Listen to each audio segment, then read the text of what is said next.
కుంతీదేవి యువతలో పొందిన వరప్రభావంతో సూర్యదేవుని నుండి పుట్టిన మహా తేజస్వి శిశువే కర్ణుడు.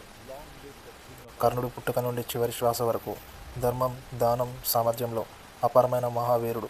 అతను తన జన్మ రహస్యాన్ని తెలియకపోయినా స్వకల్పం ప్రకారం జీవించడమే తన ధర్మం అని నమ్మాడు. దుర్యోధనుడు ఇచ్చిన స్నేహాన్ని ప్రాణంతో కాపాడడమే కర్ణుని మహోన్నత విశేషం. దగ్గుమని యుద్ధం మధ్యలో కూడా కర్ణుడు నిజాయితీతో పోరాడిన యోధుడు. తన గురువు శాపం, తన రథచక్రం ఇరుక్కుపోవడం అన్నీ తనను వంచిన విజయం కోసం ధర్మ విరుద్ధంగా చేయలేదు. దానం విషయంలో అతను సూర్యపుత్రుడిలా వెలిగాడు. తన వద్ద ఉన్నదంతా ఇచ్చేశాడు.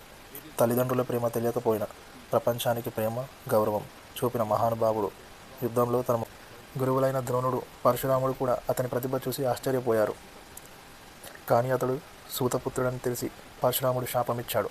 దుర్యోధనుడు అతని మహత్తును గుర్తించి అంగదేశ రాజుగా కౌరవ సైన్యంలో ఉన్నత స్థానమిచ్చి అతని అత్యంత స్నేహితుడిని చేసుకున్నాడు.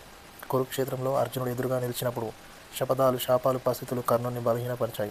చివరికి భూమిలో ఇరుక్కున్న రథచక్రం కారణంగా రక్షణ లేక మృతి చెందిన అతని మహానుభావతం శాశ్వతంగా ప్రపంచానికి ఆదర్శంగా నిలిచింది. స్నేహానికి ప్రాణం పెట్టే వ్యక్తిత్వం కర్ణుని పేరు చరిత్రలో ఎప్పటికీ నిలిచిపోయింది.